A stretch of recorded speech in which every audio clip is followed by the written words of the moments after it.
और नई बाबरी पर केंद्रीय गृह मंत्री अमित शाह का एक बड़ा बयान सामने आ गया है, वो आपको बताते हैं। खबर ये है कि बाबरी का निर्माण ठीक नहीं है, ये अमित शाह ने कहा है। बाबरी से माहौल बिगड़ सकता है। मंदिर मस्जिद की राजनीति टीएमसी की है। टीएमसी और उसका पूर्व नेता का ये काम है, ये अमित शाह ने कहा। चुनाव के वक्त ये सब करने की परंपरा कितनी उचित है वो बंगाल की जनता को तय करना पड़ेगा, मगर मुद्दा यहां तक सीमित नहीं हुआ है।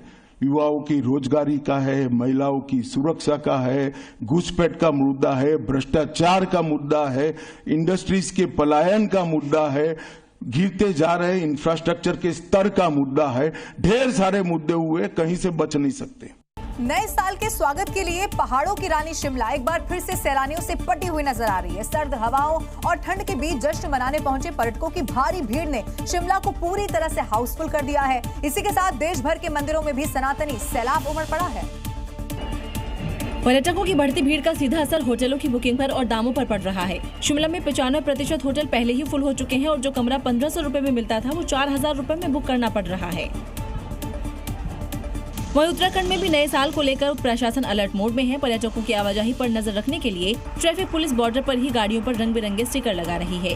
हर रंग का स्टिकर बता रहा है कि पर्यटक कहां जा रहा है।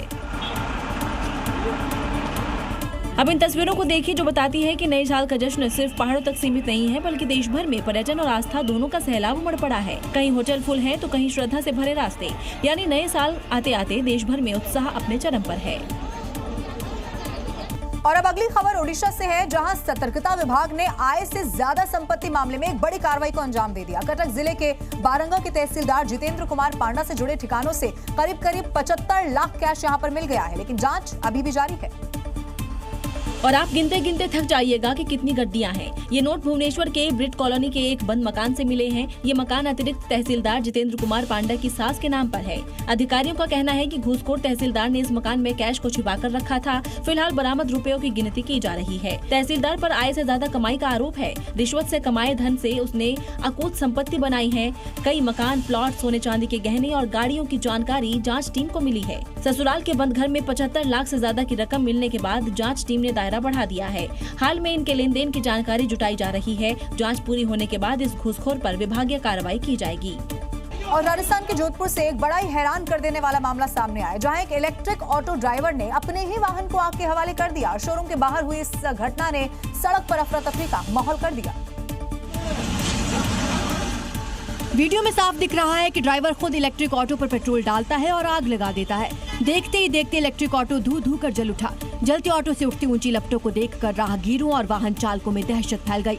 पीड़ित ऑटो ड्राइवर का आरोप है कि उसने बजाज शोरूम से इलेक्ट्रिक ऑटो खरीदा था, लेकिन कुछ ही दिनों में उसमें तकनीकी खराबी आ गई। वो कई बार शोरूम के चक्कर काटता रहा, लेकिन समस्या का समाधान नहीं मिला। बल्कि कर्मचारियों ने गैर जिम्मेदाराना रवैया अपनाते हुए यहाँ तक कह दिया कि अगर बैटरी चार्ज नहीं हो रही तो जला दो।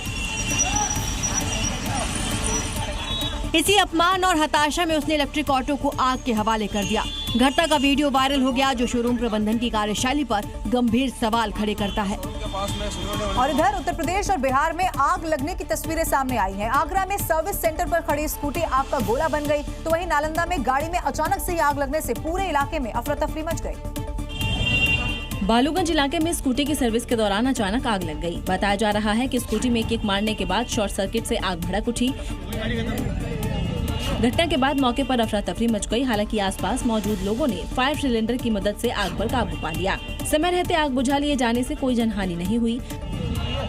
नालंदा में उस वक्त अफरा तफरी मच गई जब सड़क किनारे खड़ी एक गाड़ी में आग लग गई। देखते ही देखते आग ने विकराल रूप धारण कर लिया और गाड़ी धू धू कर जलने लगी। आग की लपटें और धुएं का गुबार दूर से ही दिखाई देने लगा, जिससे आसपास के लोगों में दहशत फैल गई। तो ये थी खबरें 7 बजे की। कल एक बार फिर से होगी बात पते की। मुझे दीजिए इजाजत, नमस्कार।